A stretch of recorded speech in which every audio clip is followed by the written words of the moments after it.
ఉన్న బంగారాన్ని విడిపించి ఆ రోజు ఆన్లైన్ రేటుకే మేము కొంటాం. Sharma gold company. నమస్తే, వెల్కమ్ టు సుమన్ టీవీ. నేను మీ యామ్ని. ప్రస్తుతం మనతో ఉన్నారు ప్రముఖ ఆధ్యాత్మికవేత్త గురుస్వామి బ్రహ్మశ్రీ రాజన్ నంబూద్రి గారు ఉన్నారు. గురుగారితో మాట్లాడి మనకున్న సందేహాలను అడిగి తెలుసుకుందాం. నమస్కారం గురుగారు. నమస్కారం.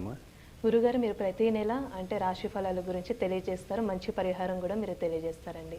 అయితే ఈ జూలై నెలలో ఈ 12 రాశుల వారికి ఏ విధంగా ఉంటుంది, దానికి సంబంధించిన పరిహారం కూడా మీరు తెలియచేయాలి.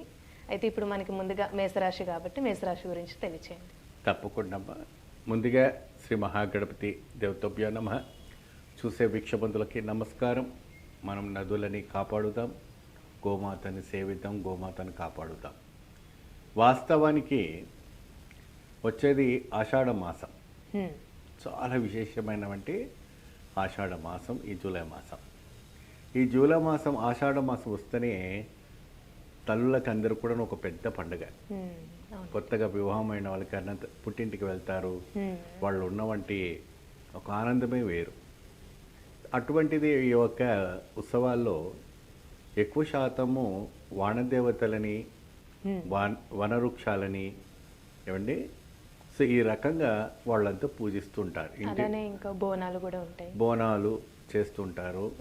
మళ్ళీ అదే విధానంగా ఆషాఢ మాసంలో పూరిలో ఉన్నటువంటి జగన్నాథ్ రథయాత్ర జరగటం కూడా మనకు కనువిందులుగా జరుగుతుంటుంది.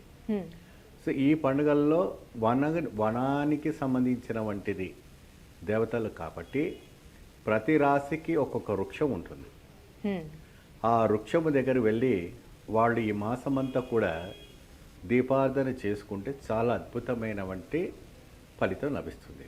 మేషరాశి వారికి గత మాసము కన్నా ఈ మాసం ఇంకా మెరుగుగా ఉండాలని, ఇంకా అద్భుత ఫలితాలు రావాలని, ఇంకా వాళ్ళు కోరినటువంటి కోరికలు ఏదైనా ఉన్నా ఫలించాలంటే వాళ్ళకి ఒక వృక్షం దగ్గర వెళ్ళి వాళ్ళు దీపార్థన చేయాలి.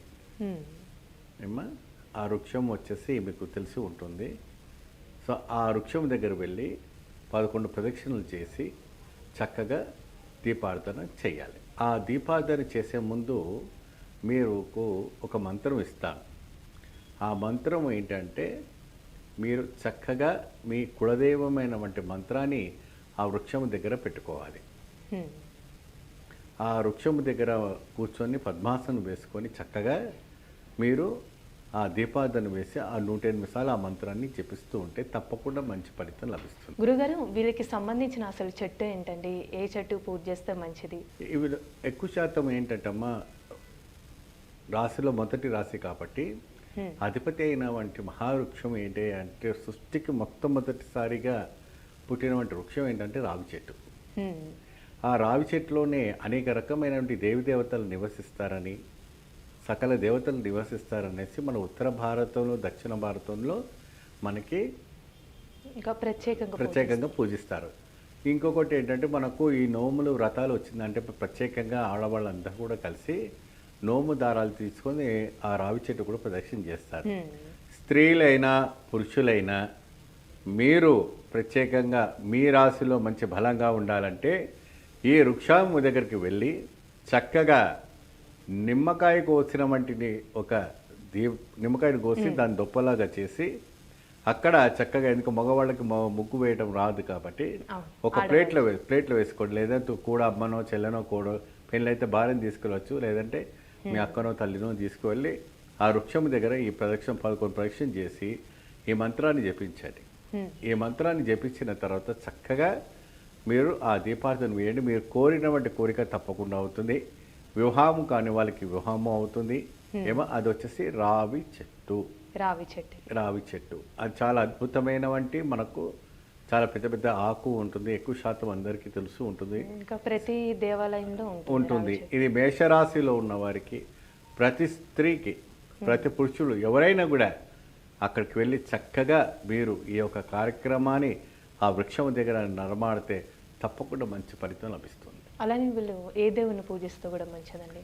వీళ్ళు చెట్టు పూజ చేసిన చక్కగా మంచి పరిశ్రమ చేస్తారు. ఈ యొక్క రావి చెట్టును పూజించిన వారు అక్కడ దగ్గరలో శివాలయం ఉంటే స్వామివారికి రుద్రాభిషేకము, స్వామివారికి నమ్మకం చమకం చేయించండి.